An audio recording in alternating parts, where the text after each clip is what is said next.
I am the Executive Director of the Bronfman Fellowship, and it's truly a pleasure to be able to tell you a little bit about the program and answer your questions this evening. We know that beginning of junior year is a busy time for people, so it's really meaningful to us that you're taking an hour out of your week to hear more about the program. I'm going to start with some housekeeping. One thing to note is that we do have slides for this call. So if you're able to sign in via computer, you'll be able to see the slides. We will narrate everything. So if you're unable to see the slides, you are not missing anything that won't come out through what we're going to be sharing, but just wanted to let folks know that that is available. Our application deadline is December 1st, and we'll get into the application process a little bit further into the call. So just some additional housekeeping for the call today. Please, if you're not speaking, you can mute yourself using the Zoom. Towards the bottom of your screen, you'll see a mute button. You're welcome at any point to use the chat feature to ask questions. We will have a Q&A session for the last sort of 20 minutes or so of the call. And you can either chat your question in, or you can unmute yourself and ask a question at that point. And just to let everyone know, this call is being recorded.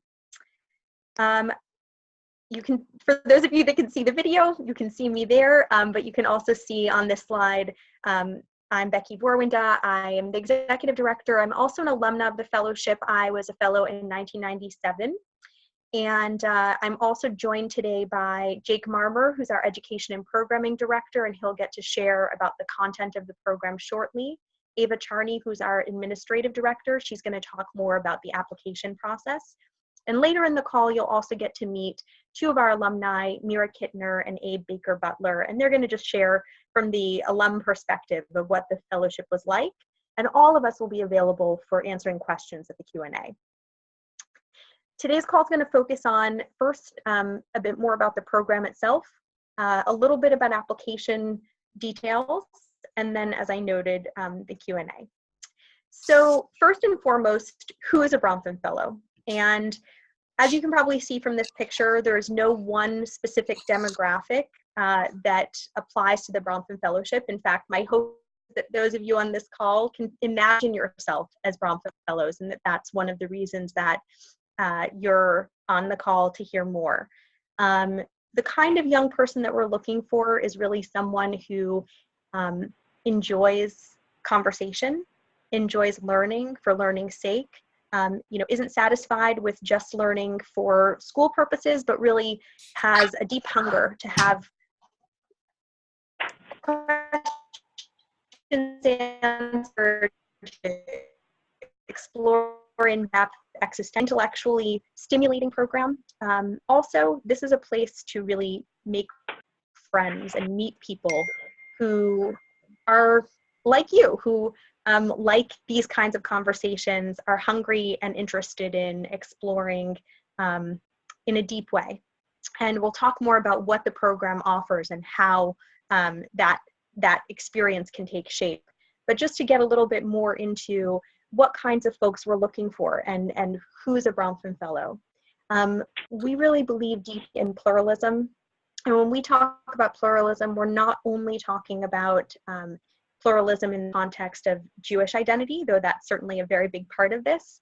And when I say pluralism in the context of Jewish identity, I mean we have young people who are part of yeshiva communities and Orthodox. We have young people who have had no exposure to organized Jewish life, intercultural, interracial, interfaith families. We have individuals with deep ties to Israel, others who have skepticism about Israel and its politics. There's a wide spectrum of perspectives and ideas and practices and beliefs that reflect the diversity of the community. Just a reminder to folks to put yourself on mute. Sometimes the feedback can get a little bit funky. In addition to the kind of diversity that is about practice and belief and background, we also are looking at all kinds of other forms of diversity. Some of our fellows would think of themselves as introverts, others as extroverts. Some are really passionate about science, others about music or literature or history, many different hobbies, many different interests. I'd say that one of the things that does connect is not only that love of learning, but also a deep commitment to step up and be involved in some way, in a meaningful way. So for some fellows, that means a real commitment to the practice of writing and just being really passionate about writing every day. For some others, it might mean leading an organization at school or tutoring other students.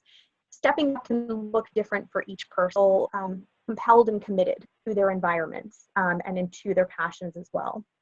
So just a little bit more, I know I mentioned that our Bronfman reflect a wide spectrum of backgrounds and identities. In addition to our North American Fellowship, we also have a cohort of Israeli fellows. So each year there are 20 Israeli fellows and 20 North American fellows. We're part of concurrent experiences with some overlapping content, and Jake's going to get into that in a minute. But what you can see on this slide here is what we call our Bronfman Impact Framework. What that really means is that we invest really deeply in each fellow and in the community of fellows. And why we do so is because we believe that that investment in each year 46 young people and then an ongoing investment throughout hopefully your lives is that we believe that each person in this community has the potential to be engaged in making a difference in the world, both in the Jewish community and in the wider world. And we often see that that takes shape in the form of being deep thinkers, moral voices, cultural creators, and community builders. And these are some of the values that we really believe Bronfman embody. So perhaps some of this resonates for you and you sort of say, yep, that's how I feel about what I'm trying to do in the world. And also at the same time, we want people who are into growing and to continuing to figure out what their commitments are and what their passions are and how their ideas and identity are shaped. To give you a little taste of some of our alumni, and luckily for us, there's a community of alumni that's more than 1,200 people. Not yet 2,500, and our alumni really range in their identities and their commitments and their professional passions. So here on this page you see Rabbi Angela Buckdahl, who is the senior rabbi at New York Central Synagogue, and an alumna, Fayev, who was a U.S. Supreme Court Clerk, Justice Kennedy, and now is a partner at the law firm Paul Hastings. Edith Klein, who is the president of Keshet, which is an organization focused on LGBT equality in Jewish life. Rafi Rosen, who is focused on environmental justice, and he's a co-founder of Carbon Lighthouse. And there's also, many alumni who have chosen to have careers in of whom is Jonathan Safran Foer, who's written both fiction and nonfiction. So that gives just a little taste of who.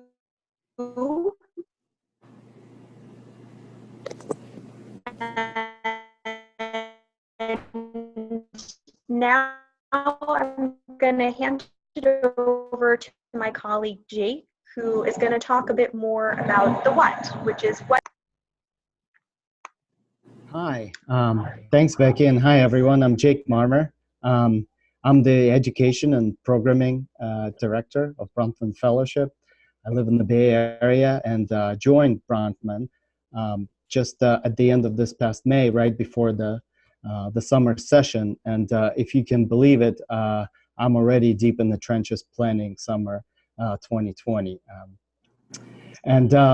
I'm going to tell you a little bit about the educational program. The core of it is happening in the summer during 5 weeks. Most of that time, the fellows are in Jerusalem. Afterwards, there are virtual meetings that are a form of follow-up and a continuation of big questions that kind of occur during the fellowship program.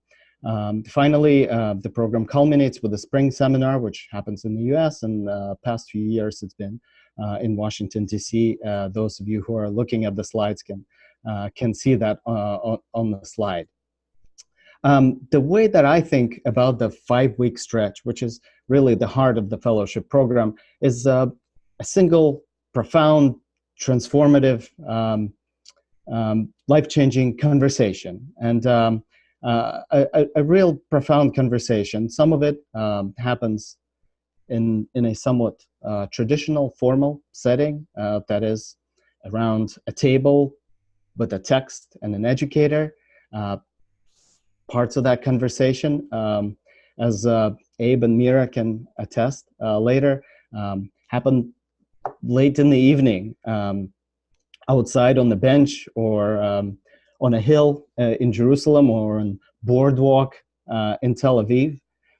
But the fellows, as Becky mentioned, tend to be intellectually curious, deeply curious people who kind of connect to others who are similarly curious and smart, and yet very different. And so this connection is incredible and engenders profound conversations that continue all through the 5-week period. So I want to tell you a little bit about the staffing of the program. So in addition to me, there are 4 other educators who are full-time educators on this program, and these are not only knowledgeable people. These are also kind of major public figures, clergy members, community organizers, university professors, and also people with a real skill set to be mentors, to be role models, to connect to the fellows, not only as purveyors of content, but also something much more than just content. And from what I understand, some of the fellows establish these relationships that last for years past the fellowship, and that's a rare and a tremendous opportunity to connect and find that sort of a person. A few examples of people we've had recently on the fellowship as our faculty members: Rabbi Yehuda Sarna, who is rabbi and director, executive director of NYU Hillel, Bronfman Center there. Also, as of recently ordained as the chief rabbi of United Arab Emirates. You may have seen that story in the news. It's been an exciting development for him. Rabbi Sharon Cohen Anisfeld, who is the president of Hebrew College, and also a thinker and a lecturer. Professor Vanessa Oaks, who is an author of a number of really groundbreaking, important books that generations of thinkers in Jewish studies are now following and studying and following the work that she opened the gates for. And in addition to these folks, again, there are recognized university professors, great thinkers, also younger intellectuals as well. So the faculty members are there full-time. That is on an everyday basis. They teach certain sessions. They accompany fellows on trips.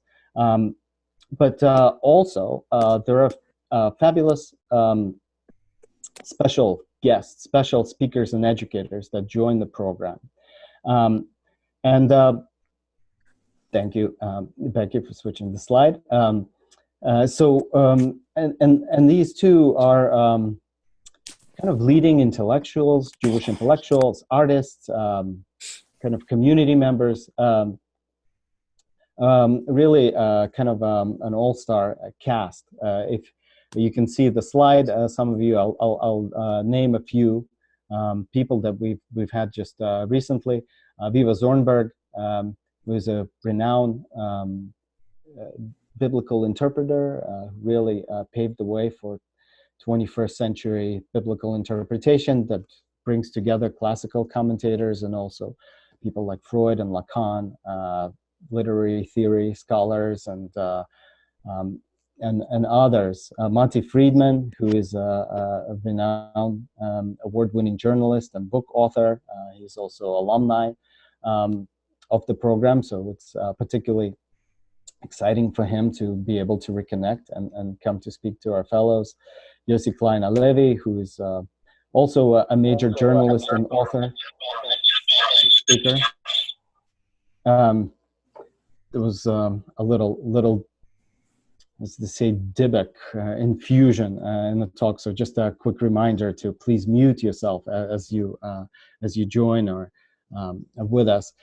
Jonathan Haidt, a major American scholar, psychologist and author, and Dara Horn, who is also an alumna, is a novelist and professor of Yiddish and Hebrew literature. These are just some. Basically, every day there is some kind of guest speaker, sometimes a few. And when I said the conversation, this profound conversation, 5-week-long conversation that emerges, sometimes it happens on the walk back from the encounter with the speaker. And sometimes it happens right in the room after, like these are world-class speakers, and the discussions are fabulous.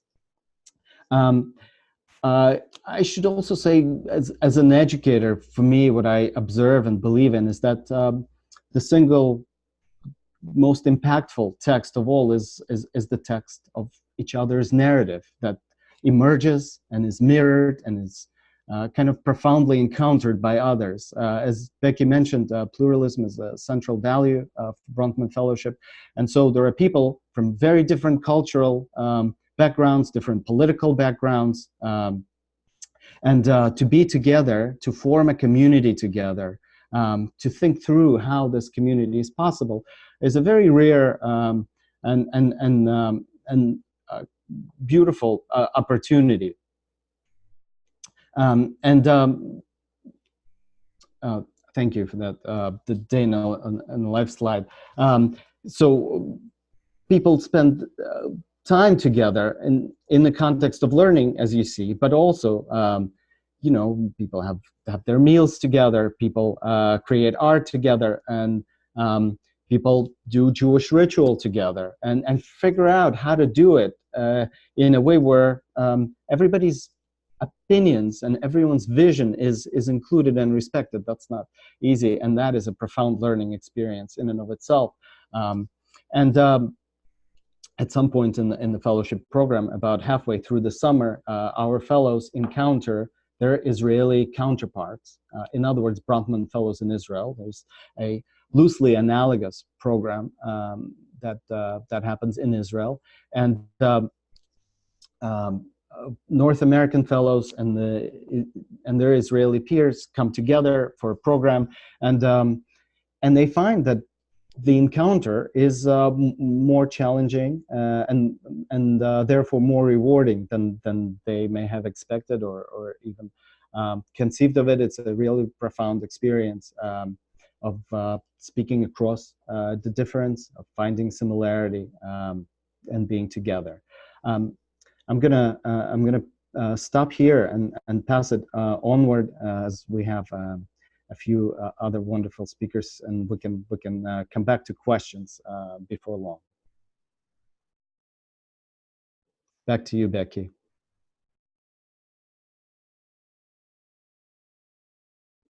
Becky, I think you're muted.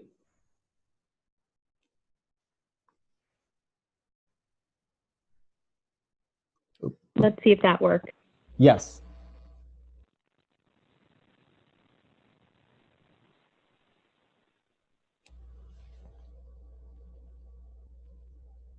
Can you hear me okay? Can hear you now. If you'd like, I can... Nope, we're good. Thank you, guys. Sorry. I just wanted to add one other thing, which was just to give a taste of what a day in the life of the fellowship looks like. And it really is challenging for us to say that there's one specific model for how a day looks, because the fellowship does have a different structure depending on the week and also depending on specific days. But generally, the summer itself is divided into mini seminars, and those mini seminars have a theme and a focus which then allows us to go deep as a community into those questions and ideas that relate to that theme. So for example, one of the mini seminars this year was language, and really exploring in all kinds of ways that ideas that underpin how we assume that language functions in our society, but perhaps doesn't, and also using it as a metaphor. So for example, on an average day, and again, you know, Mira and Abe can also answer questions about this when we get a little further along, is opening with an opening circle as a community. Often fellows take turns leading opening circle, or the madruchim, which are alumni who are counselors, might lead something, then going to breakfast together. As Jake talked about our faculty before, our faculty teach these mini courses, which are really interactive. They're oriented towards topics that the educators themselves are really passionate about teaching, and that allow for maximum conversation, and that's what we call shiur. Then there might be some free time, some time to do some journaling. Journaling is something that we encourage as a practice, and fellows have an opportunity each week to share a reading from their journal in a small group that recurs, that also is kind of like a homeroom in a way. It's sort of a space to share more personally. Then perhaps there might be a speaker. You saw earlier from Jake some of the great speakers that come and get a chance to engage with our fellows at a high level for really an interactive conversation. Then lunch. Then perhaps an experiential workshop. You know, last year there were all kinds of experiential workshops, various trainings, art related. Again, perhaps a break on a given day, hopefully some breaks. And then we also really utilize the community as a source, as Jake said earlier, that, you know, one of the most profound texts is the stories and experiences of your lives. So our faculty members really facilitate meaningful community conversations.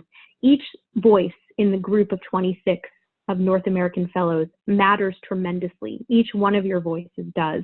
And we really want fellows to share and engage with one another.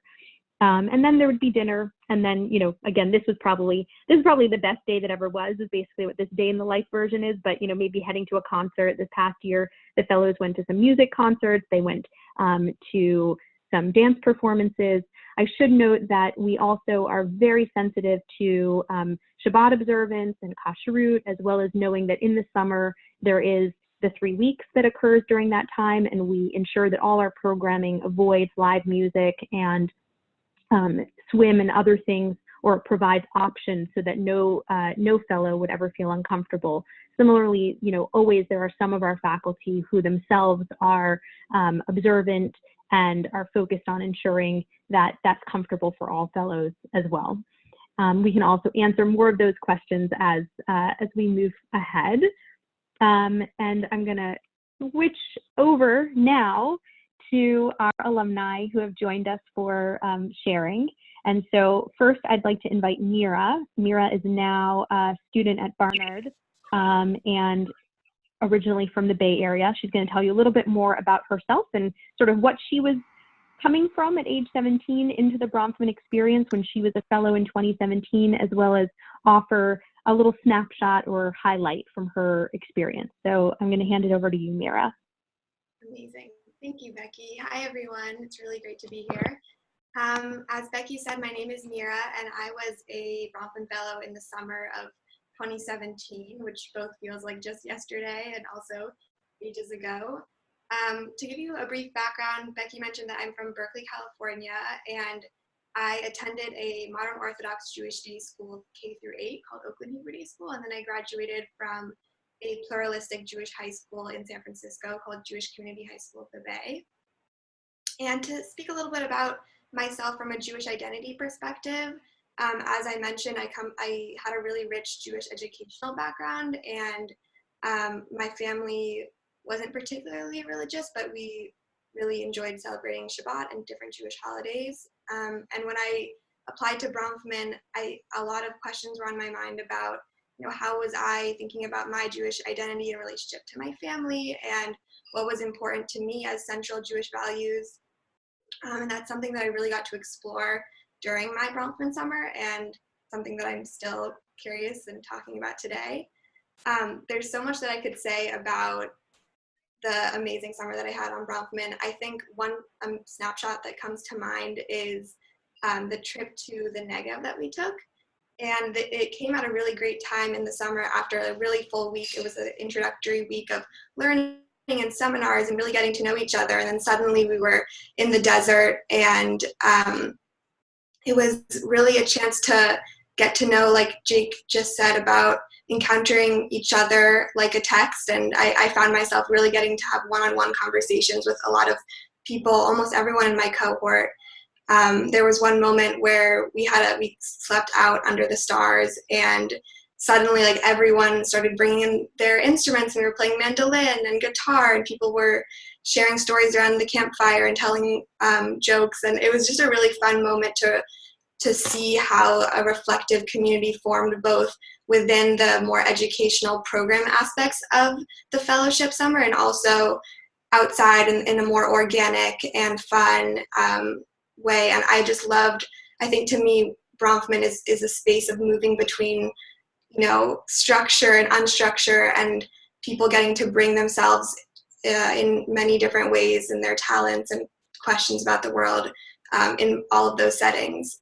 And I am happy to answer more questions about specific things that were exciting to me about the summer. But I'm going to turn it over to Abe to share more. Yeah. So Abe, thank you so much, Mira. And Abe is a 2019 fellow, so he is still in the midst of his fellowship year, and is in 12th grade, and lives in Westchester, New York. And Abe, I'll hand it over to you as well. Thank you so much for that lovely introduction, Becky. Can everyone hear me okay? Okay. So as Becky said, my name is Abe. I live in Rybrook in Westchester County. I largely identify as conservative, but there's also some reform and reconstructionist theology in there. Bronfman for me was an amazing, it's still going on. It's an amazing experience. It's truly been transformative thus far. And I think a lot of times people say it's really hard to describe Bronfman in one word or even a few words. And that may seem like an exaggeration, but it's really true. The program was so much. It was meeting people from such diverse backgrounds. It was being in a community where people were interested in discussing issues with a new depth that I had never experienced before. And it was also a community where I was with people who I felt appreciated my sense of humor, and where I felt I could embrace aspects of my personality that weren't really emphasized at home. And I think one story that kind of snapshots this all together is one night after restful Shabbat together, we all went to see the Bat Sheva Dance Company, which is Israel's premier dance company. And it was more of an alternative show, not your classical ballet or anything like that. And afterwards, we got into this really deep intellectual debate about whether it was just people flailing their arms wildly, randomly, or if there was some real deeper significance to the dance. And it got really, really deep.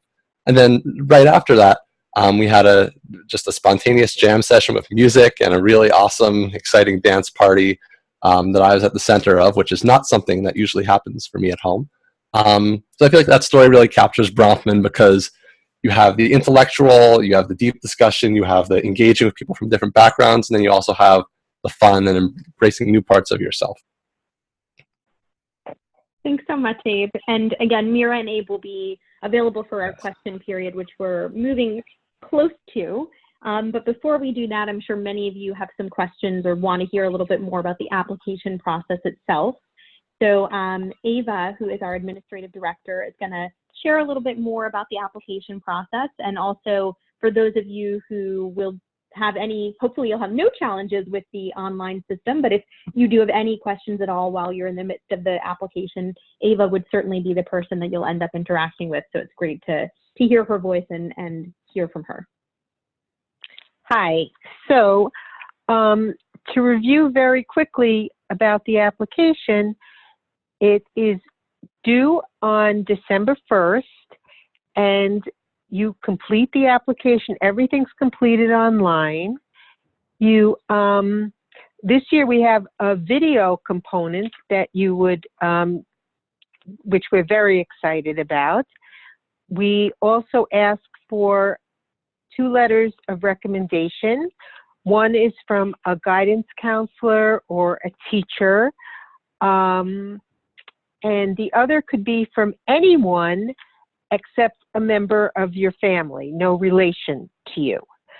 And the application consists of, you know, answering questions, letting us know some courses that you take, things that you're involved in, and your and we ask for your high school transcript as well. We ask for your high school transcript more to let us know the types of courses that you're taking, and we're not concerned so much with, you know, having people with top grades. We're interested in who you are as a person, and I think this our application process really does give us a very good picture of who actually is applying. And we've often been told that going through our application process is a good way before you go to college, that it helps you with your application process to college as well. So, and I am available for any questions. You can email me and I'll send to the proper person. If I don't have the answer, I'll find the answer. And basically, I am the liaison between, you know, the applicants, the parents, and our staff. So finalists will be notified the middle of January, and interviews for finalists will take place late January, early February, mostly in New York, but a day in Chicago and a day in LA. And fellows are going to be notified of acceptance in early of March 2020. Becky, did I cover everything or you can pick up from there? Yeah, that's great, Ava. And we just want to let everyone know that for the interviews, we would assign you to a location for the interview. We usually interview between 60 and 70 interviews for the 26 slots. And if cost is a barrier for travel for those who, of course, don't live in those locations, which the majority of applicants don't live in those locations, you know, then we have a fund available to assist. And after the application process, we also are always happy to offer some feedback to anyone who might have questions about their application. I'm going to move into just a few quick tips that we really think help in the application for Bronfman, and like Ava said, in really any application for anything you might apply for. So the first tip here, they're really connected first to being yourself and using your own voice. You know, we really, really want to get a sense of you. That's what the application and what the essays allow for, as well as now the short video answer as well. And so you do not need to write very formally. Naturally, we of course love it when people take the time to craft an essay and to answer a question in a way that we can see took effort, but we really want to hear your real voice. So similarly, we want to understand how you think and act, not just your biography. Because these questions have word limits to them, I would say one of the biggest sort of mistakes that I sometimes see in these applications is people try and give a lot of background about their family history or where they've gone to synagogue or whatever the thing may be. And in the limit of words, they use too many words on that and not enough on what they think about, how they feel, how they care, and that's what we want to know about you. When you are reaching out to folks for recommendations, just really important to ask people who know you well and who can tell stories about you. For us, you know, we really don't even care what the name of the recommender is, in the sense that don't just ask, you know, the senior person at your school who barely knows you but is the principal or whatever else. We really want to encourage you to ask someone who knows you well and can speak about both what you're like in a classroom and also in other social and communal settings. For essays, just a little bit more on that, which I already shared a little, but it's helpful to choose different topics to help us learn as much as possible about you. Sometimes a student who's really passionate about neuroscience ends up writing, you know, 3 essays all about neuroscience. And actually, they also do interesting things like roller derby or other fun stuff. And we want to know more about you. So think about the diversity of ways that you can help us get to know the multifaceted nature of who you are and how you think. Similarly, don't just list your accomplishments, and don't focus, especially not in essays, please don't focus on recounting your accomplishments or an activity. Again, what we're more interested in is how you think, how you act, what you care about, how you've stepped up. Anything that you might write might help us get a better sense of how you've grown over time and how you are still growing. That, I would say, really makes for an excellent application. So those are some tips. And now we're going to move into the Q&A. And I'm just going to note that, again, if you have questions, you're welcome to either type something into the chat, and I'm going to ask Ava to help me manage what's in the chat, because as with Zoom, sometimes it's a little bit hard with these different pieces. But also, you're very welcome to unmute yourself and just jump in and ask a question. That also works. And I'll direct the question towards any of our team who can answer, including the alumni on the call. Hi. Sorry, I have a Hi. question. Yeah. For the application, when we're writing the essays, does it have to be an essay format, or can we be a little creative? Like, I really like writing poetry, so can I write a poem to answer one of the questions? That's a great question. Yeah, so we've had applications before that integrate some poetry or some other form that somebody feels is more a strength of theirs. And I would say that works as long as the insights about you don't get lost as a result of needing to stick to the format, in the sense of, if the poem doesn't also help us really get to know you, then even if it's the most beautiful poem, it might put you in some senses in a disadvantage. So I might even say that if there's a way that you might integrate a shorter poem, for example, so that you still have a way to have a form of your expression and simultaneously some story, about yourself, that would be more likely to help us get to know you. But again, it's really up to you. And I think just knowing that, I keep saying the same thing, but really, like, what we really want is to understand who you are and how you think. And that's even more important than whether you're talented as a poet, for example.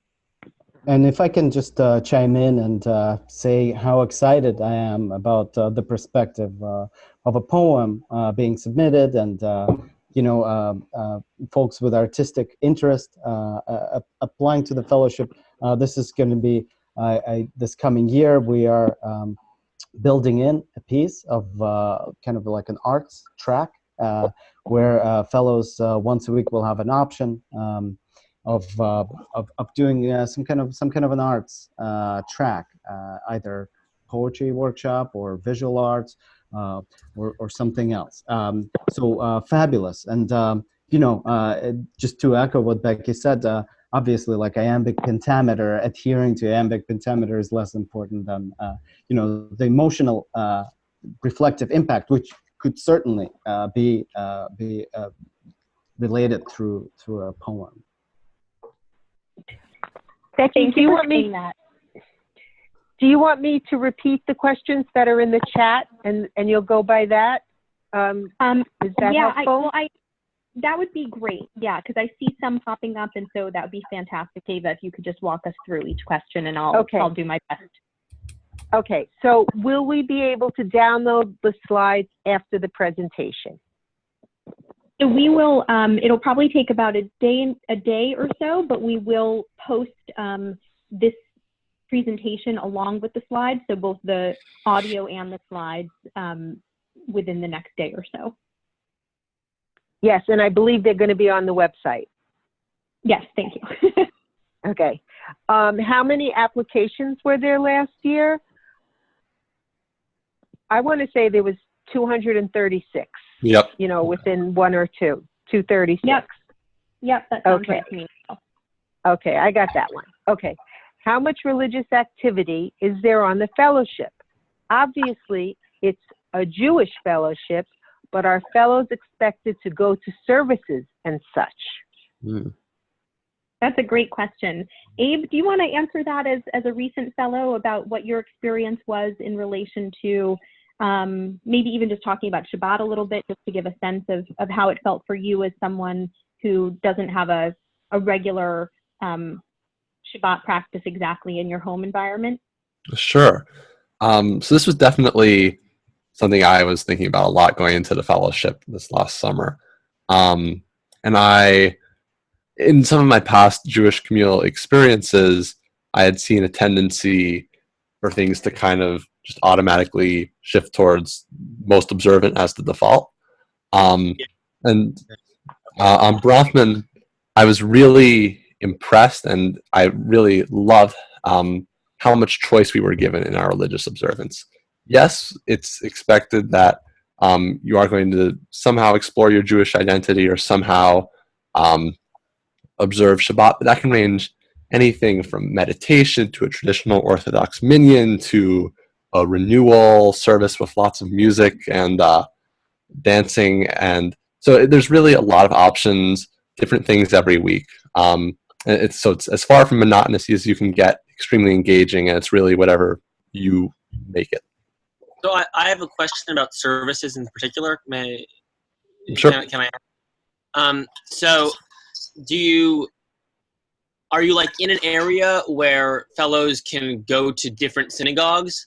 Like how are our services within the fellowship? Can you leave and go to another synagogue? How does that work exactly? You're in Jerusalem. Yeah. So you're in Jerusalem and you go to synagogues. Okay. Cool. Yeah. Okay. Yeah, so there are, it's a great question. We, on any given week, both for Friday night and Saturday, we have a range of options that fellows can sign up for. And as Abe noted, often we also do our best to have a totally non-traditional option, like a meditation or going to the apartment of an Israeli alum to hear about their work or their life, different kinds of experiences. And there are, because we are based in an area in Jerusalem where there are just, you kind of stumble any third house practically, there is somewhere where one could pray.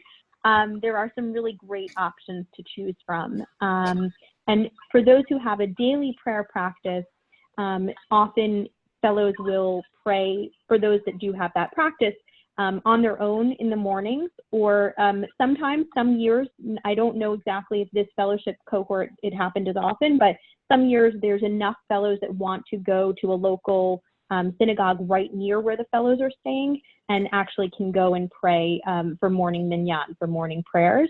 I would say most generally for folks who do pray 3 times a day, it's very rare to be able to pray in a minyan, in a quorum in that sense, for mincha and ma'ariv. It's possible on Shabbat, but on other days it's really not as common, for just based on our schedule.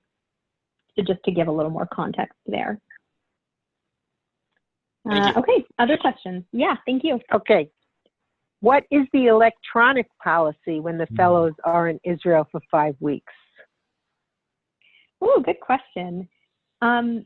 Well, I'll give a brief answer, and then again, I'll let Abe add to that too, or whoever else. So we do require all fellows to leave at home any kind of iPhone or even iPod, or if they have electronic music, it can just be an electronic music player. If they have a camera that they use, it cannot be the camera that's on their phone.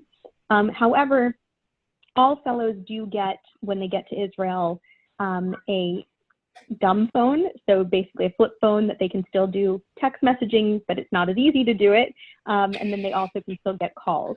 So our aim is really to focus and focus intentionality and connection, and to use this moment for real community building.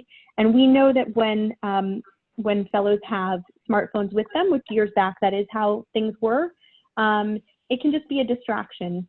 So while we want fellows to be able to access home, and so that's where having a regular dumb phone is still a way to always call home or to text home or whatever else, we also want to encourage mindfulness in a very different way and connection. And yeah, and Abe, I don't know if you want to add anything to that from your experience. Yeah, Becky, I think you summed it up really well. This was definitely something I was thinking about a lot and quite concerned about before the fellowship. I was not excited to go 5 weeks without my phone, not at all. But it ended up being a really amazing, liberating experience. It was my first time away in a foreign country without my family, and I felt like I was still able to have a really good connection to them.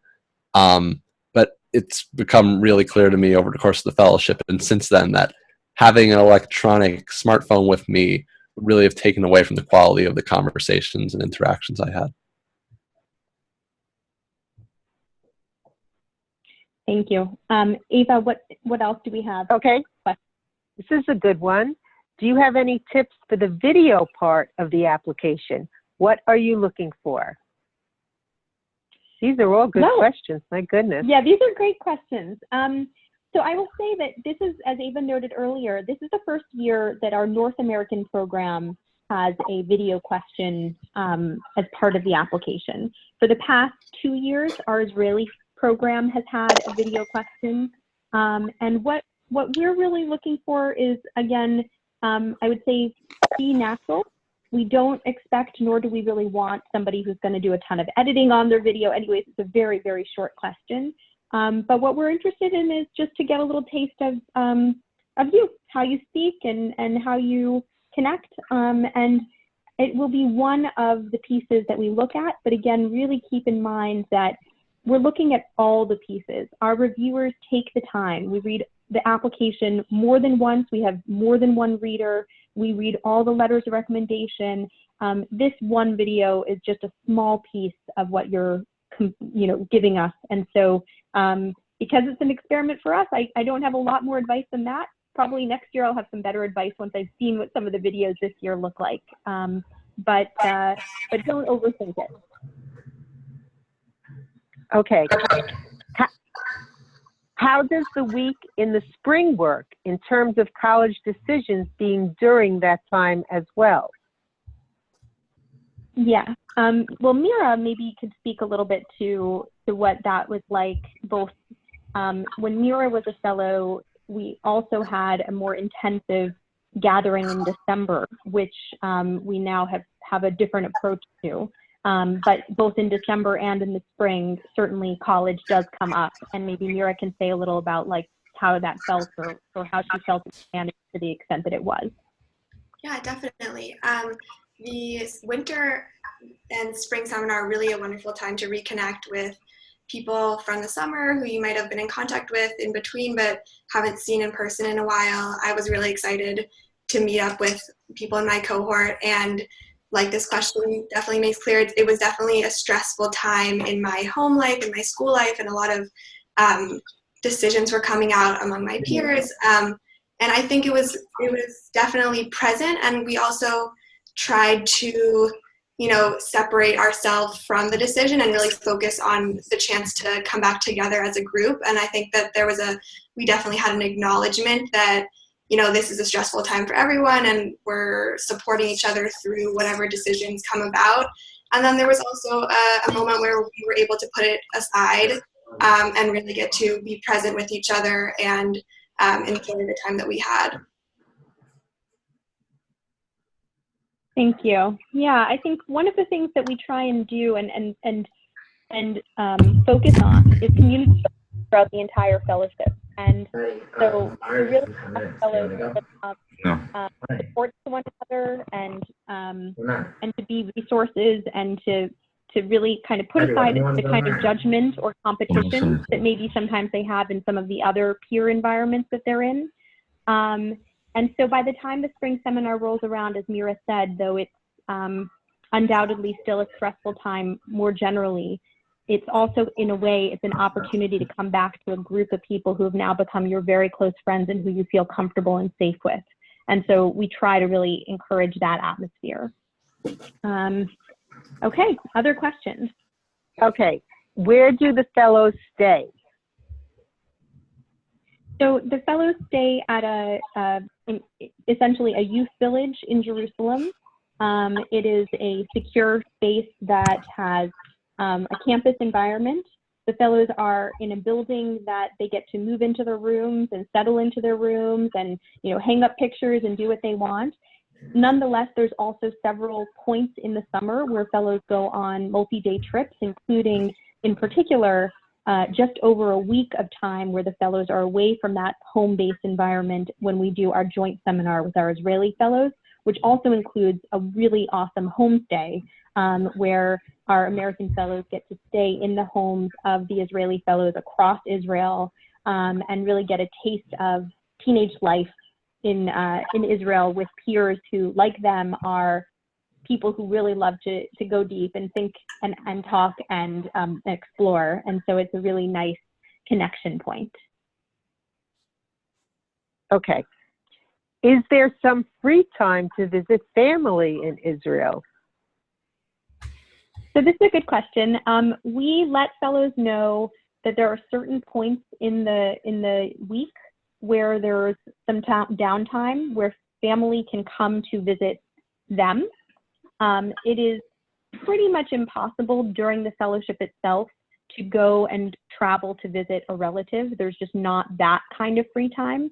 So it really is more incumbent upon relatives to meet the fellow.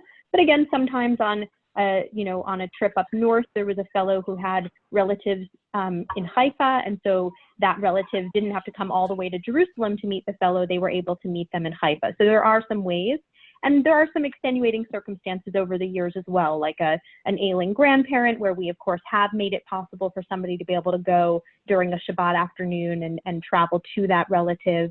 And also, occasionally fellows might stay longer in Israel. And that's another way that sometimes people find a way to integrate time with their relatives after the program is complete. Okay. Concerning electronics, are Kindle e-readers allowed? I believe they were. Jake or Abe, do you remember if that? I think so, yeah. Yes, we had Kindle some people had Kindle e-readers. Okay. How much Hebrew is expected to be spoken on the program? That's a good question. So Hebrew is not a prerequisite, and actually this brings up another thing that I wanted to kind of elaborate on, which is our philosophy around Jewish learning is that every one of our fellows can engage deeply with texts, both traditional texts as well as contemporary modern philosophy or literature or whatever else. And as part of that, we always have both Hebrew and English if it happens to be a text that was originally in Hebrew. And there's never an expectation that fellows know Hebrew or need to know Hebrew. At the same time, we've often seen that fellows who do have Hebrew skills are able to use their Hebrew skills both because they're in Israel and there's opportunities to do so. There's our security director who is with the fellows at all times is Israeli. The week-long period with our Israeli fellows is a great time to use Hebrew and to stretch oneself. We've had fellows over the years who wanted to learn Hebrew, and over the course of the fellowship summer have just turned to peers, and peers have tutored one another and shared things with one another. So there's access to Hebrew if someone wants, but there's absolutely no need to know any Hebrew or use any Hebrew beyond what one would be comfortable with. Okay. What opportunities do we have to get to know the surrounding community? Volunteering opportunities, host families, time to go and explore the city in a less structured way? Those are examples of the questions. That's such a great question. I'm going to punt that question over towards Jake, in part because part of the answer, I think, is really that this is one of our aspirations to keep growing our ability to use the surroundings in a more meaningful way. But I'll let Jake answer that question more broadly. Yeah, well, I believe, as Jacques Derrida did, that everything is a text, everything can be a learning experience. And I think the great advantage of being specifically in Israel is that there are certain conversations that, just would not be the same if you are, let's say, discussing a certain aspect of Israeli experience from North America, right? And being there on the spot and kind of encountering the culture and encountering people, and having difficult conversations. This is part of the experience.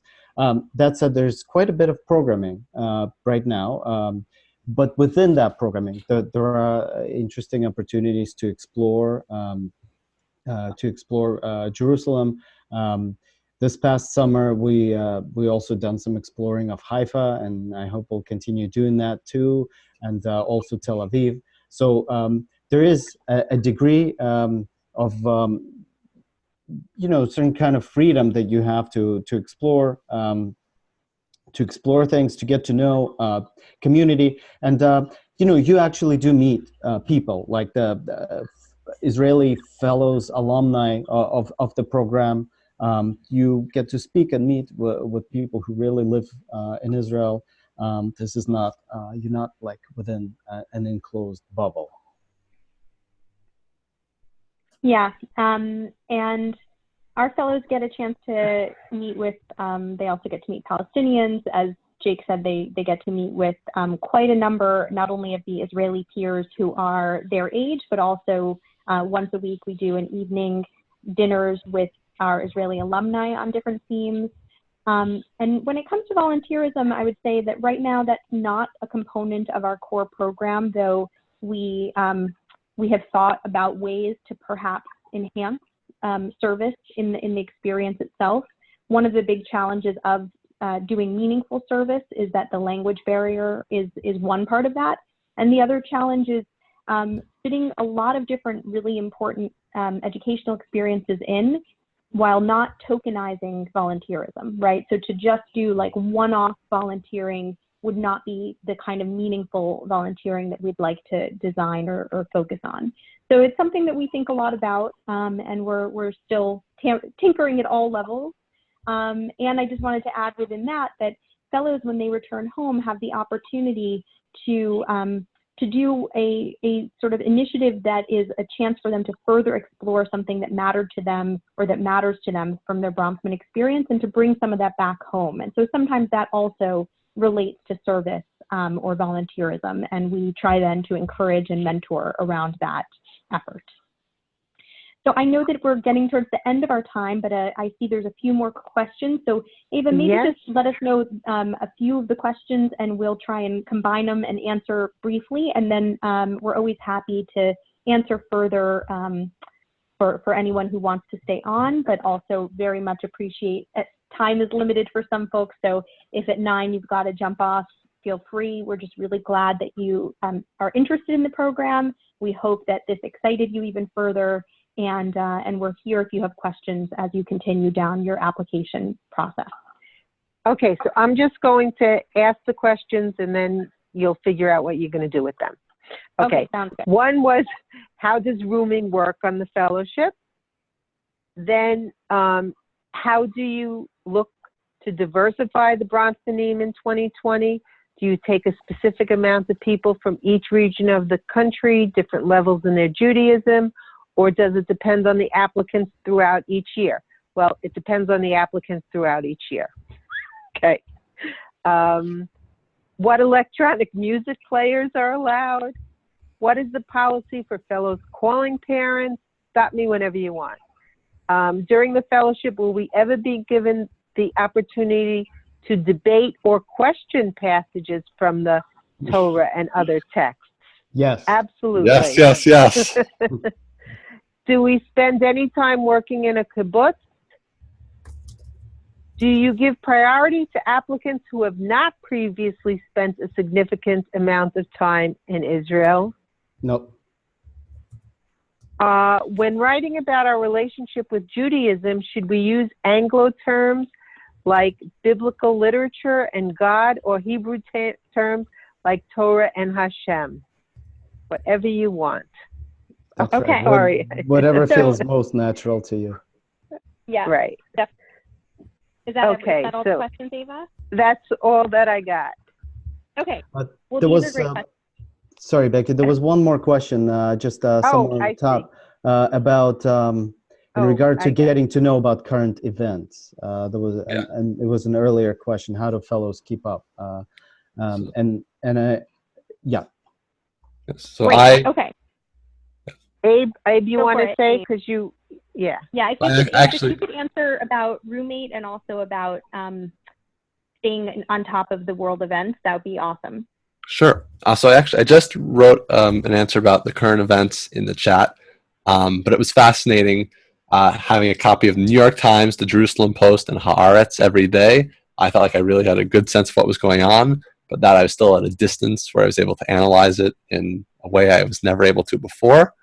In terms of rooming, first of all, I love my roommates, and I'd say your roommates don't have to define you. Those don't have to be the people who become your subset or core group of the fellowship. But it can really provide a great community for late night conversations.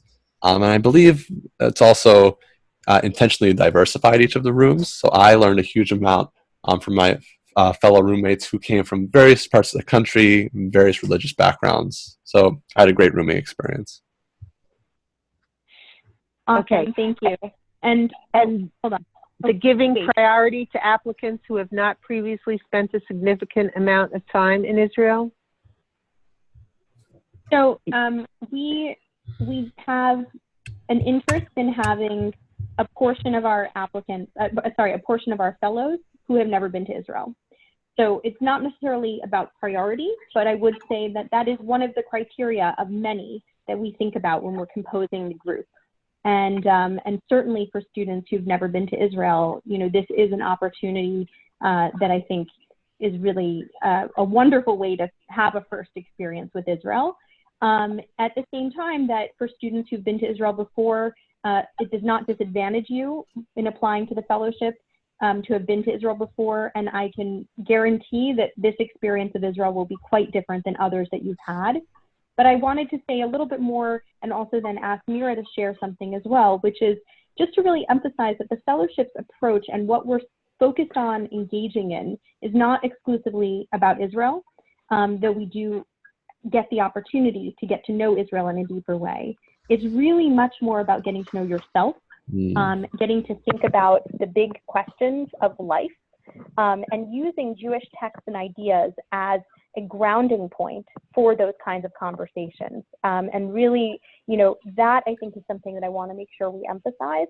And I thought it might be helpful if Mira might want to say a little bit more about what learning feels like on Bronfman in relation to the question that came up where we all emphatically said, no, of course we get the question and push back against these texts. Just to say a little more, Mira, if you don't mind, about what the feeling of learning is like, because I can understand for those of you on the call, it may not be clear because the environments you might have been exposed to Jewish learning up until now might not be spaces that allow that kind of deep wrestling and engagement. Yeah, definitely. To echo a lot of what Becky said, I think that for me, Bronfman was very different from my classroom Jewish experiences in that it was extremely discussion-based, incredibly diverse, and it was really an opportunity to pose a lot of big questions that I had about my Jewish identity, my relationship to Israel, and also my relationship to the world as a leader, as a young adult. And it was a place to pose these questions without necessarily needing them to be answered, without necessarily needing to agree with my fellows about my reflections on this. And I found that learning took place in so many different contexts, whether it was conversations in the big group, conversations with my roommates, as Abe mentioned, small groups, journal groups. And I think that it was really humbling and amazing, a time for me to just get curious and think about who I was and really learn and hear from other people's experiences in a new way. Yeah. Thank you. I actually, just in relation to the question about the MP3 players, I truly don't have the answer, but if you or whoever asked that question, if you are interested, feel free to send a quick email to Ava and we can send you the information that we sent to the fellows as they were preparing for the summer around, kind of different devices that are used on the program or that can be used. And just, I think there were a few questions just now as well that related to essentially how do we compose a group. And And certainly, as Ava said in response, we look at each applicant pool with fresh eyes, and we start and look at each application as each individual. And our first set of reading does not take into account and think about at all any demographic questions. It's just purely looking at the application and looking at the voice of the writer, etc. And then when we move into deciding who to invite to interviews, we do another round of review at that point. And that round of review does take into account, based on the applicant pool of that year, different demographic elements. Again, we really don't have a specific quota or anything of the sort. But naturally, you know, if there's, let's say, 60 interviews, we're not going to be able to interview 60 Orthodox students, for example, if that's, you know, within the applicant pool. So there, depending on what the demographics of the applicant pool is that year, there is a chance that certain demographics may have a more, essentially more competitive pool that we're drawing from at the point that we're reviewing applications. Okay, the one person, I have two more questions that I don't think, one person asked about, do we spend any time working on a kibbutz? Yeah, so we don't do any work on a kibbutz. The seminar that we do jointly between our Israeli and American fellows, we are located at a kibbutz for that time. And so there is the opportunity to be, though we're at sort of the guest houses there, which is more almost hotel-esque. You still get some sense of the kibbutz dining hall at least, and a little bit of that atmosphere. And again, you know, because the homestays involve staying with our Israeli fellows, inevitably there's always a few of the 20 Israeli fellows who do live on a kibbutz or a moshav. And so perhaps, for example, if you were a fellow this year and you were super excited about that exposure, you could just let the madrichim, the counselors, know that that's something you'd really like to be matched with someone for the homestay. And that would probably then be very easy to have. Okay, this is a very good question. It was mentioned earlier that we get to meet Palestinians throughout the course of the trip. Do we also get to meet Israeli settlers and IDF soldiers? Yes. So I'll let, if Abe is able to say a word or two, you know, we at this juncture, we have a few different ways that we try and engage with different perspectives on the Israeli-Palestinian reality. One day in particular, we have a chance to meet with a whole range of different Palestinian speakers. We have other opportunities. In particular, we have a day where part of the day includes meeting alumni who live in settlements, and we also have access to meeting with our alumni as well as some of our Israeli staff themselves who've served in the Army. We currently really don't have, at least this year, we did not have any opportunity to meet with people who are on active service, unless I'm forgetting something. But yeah, Abe, feel free to add in a little from your perspective of what kinds of voices you feel like you got to encounter. Sure. Well, so first of all, I think this is, if you had to choose one of the most unique things about the Bronfman Fellowship, it's that it is a program that doesn't want you to think a certain way. The program is designed to expose you to all the different perspectives, and I felt like that's really what I got. I came away not necessarily with a shifted understanding of the Israeli reality or the Israeli-Palestinian conflict, but I felt that I left the summer experience with a much deeper understanding of what the realities are like on the ground and what the prospects are like for the future of Israel, the Palestinians, and the Jewish people.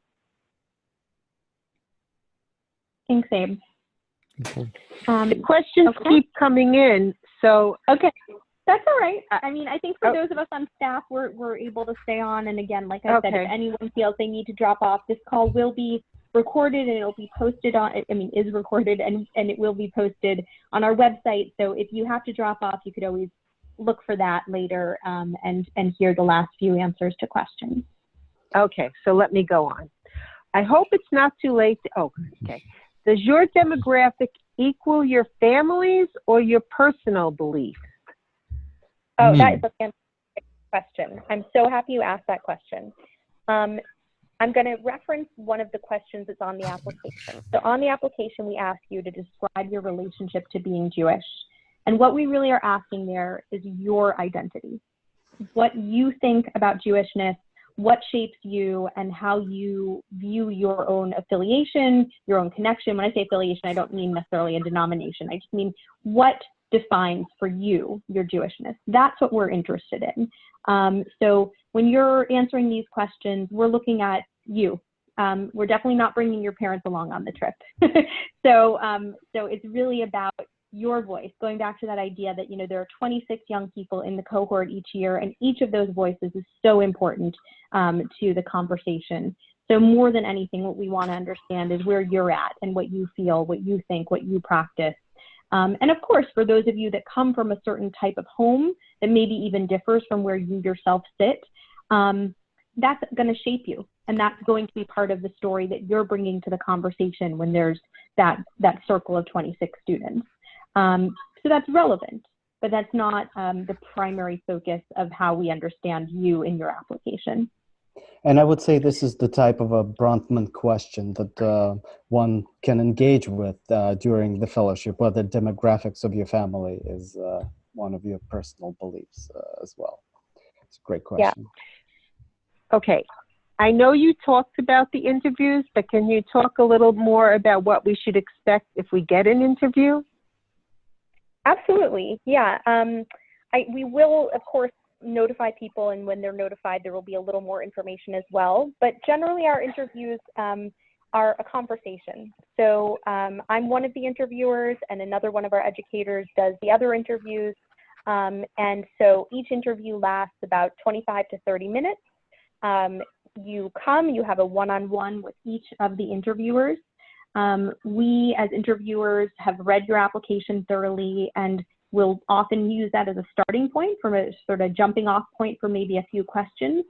But I can tell you for sure that what we're most eager for is the chance to then be engaged in a conversation. And sometimes that will go very far from whatever was in the application. So, you know, it's much more important to kind of, as they say with like the SATs as well or whatever, but you know, it's like get a good night's sleep the night before, try and relax as best you can, and then be yourself. That's really what we're most interested in. There's not really anything someone could study up on or do in order to be part of the interview experience.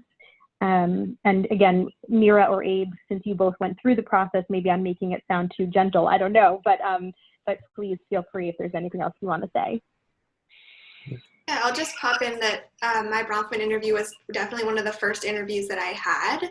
And it is a little bit intimidating to meet with someone one-on-one, but I quickly found that, like Becky said, it was a natural conversation in a lot of ways. And it was not asking anything, it wasn't trying to test you or, you know, get any knowledge out of you. It was more just a chance to be myself and talk about things that I'd actually written about and elaborate on them in a more one-on-one setting. So I actually ended up having a lot of fun with my interviews, and I think that many of you hopefully will too. Same here. Thanks.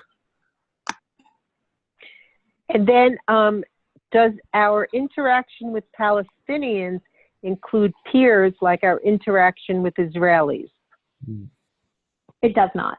No, it's a really complicated thing to put together a interactive session with any Palestinian speakers, and also keeping note of the fact that Palestinians live in different parts of the area, and not all have the ability to travel to certain locations, and even more so for young people, it's pretty complicated. What we really found is important is getting a chance to understand a wider range of perspectives, and to, just as we focus on, you know, there is not one particular Israeli viewpoint or not one particular Israeli experience or one particular Jewish identity. Similarly, that's true for Palestinians. And so we really do not have access to a teen population that would be able to engage with us. Although one of the speakers was a younger woman who from what I understand, some of the fellows, a number of the fellows kind of connected deeply to her story, and I think all of the speakers in general, in Palestinian speakers, are relatable, and people can relate to and connect and hear their narratives in a deep way. Yeah, thanks for pointing that out, Jake. Yeah. Can you clarify how the people we chose to submit a recommendation are supposed to submit it? So I'll answer that. Everything that you do is online. When you go online to complete your application, you have different tasks. And one of the tasks is you request a recommendation. And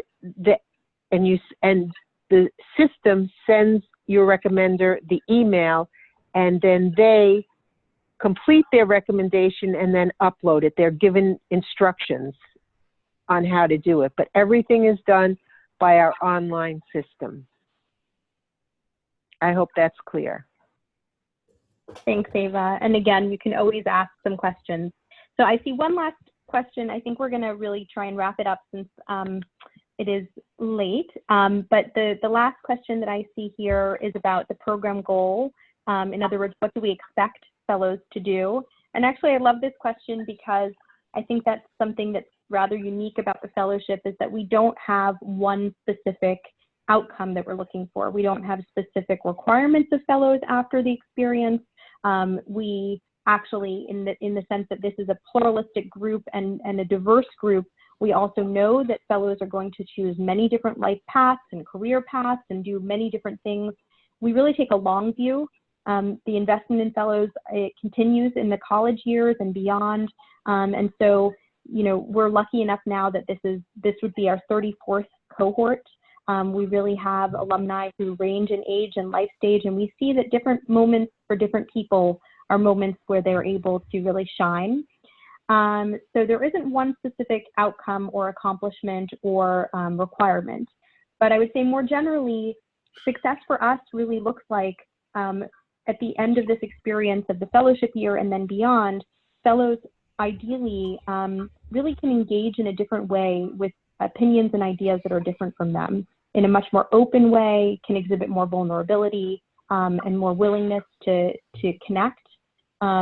Fellows can appreciate and value a wide range of ways of expressing one's Jewishness and hopefully feel inspired and moved to be part of a creative connection to Judaism and to the flourishing of Jewish life and Jewish community. And that kind of openness and that kind of, I would say, way of being in the world is more what we're hoping will happen for fellows. And hopefully for many of you that are on this call, that already sounds pretty natural to you. That's great. And hopefully this would then enhance the experiences that help you grow further in those skills and those strengths. So I think that's a really nice place to end. Ava, you wanted to add something? Well, I just want to, the last question I see is just very easy. It's like the recommender question. Do you want us to submit our transcripts, or would you like it to come from our schools? So it's the same type of thing. It's one of the tasks you have to complete on the application online process. You request your guidance counselor to submit a transcript, and then they'll upload it for you. So it's the same kind of thing. There are tasks you have to complete, and one of them is requesting your high school transcript from your school. Yeah. Thank you. So December 1st is the deadline. If you have any questions, please don't hesitate to be in touch. We know that it requires focus in order to complete the application, and we really appreciate your interest and really believe that this is an opportunity that's worth taking the time to apply for. And we want to let you know that whether or not you end up as a Bronfman Fellow, we also have relationships with other organizations and other programs, some of which are fee-for-service, but some of which are also scholarship-oriented. And you will, if you apply to the fellowship, you will also receive information about all of those other opportunities if you desire. So on the application, there is a question which you'll see that says, I'd like to hear about other programs. Just click on that, and you will then be able to hear about a whole range of other opportunities. And so we encourage you to see this as a jumping off point for many great things for you. And our hope is that it's also a jumping off point for you becoming a Bronfman Fellow. So with that, I want to say thanks again. And thank you as well to Mira and to Abe, Ava, and Jake, and to all of you. And we hope you have a great night. And if you have more questions, just send us an email, and we're happy to respond to some of those questions as well. Okay? Take care, and thanks a lot. Okay, thank you.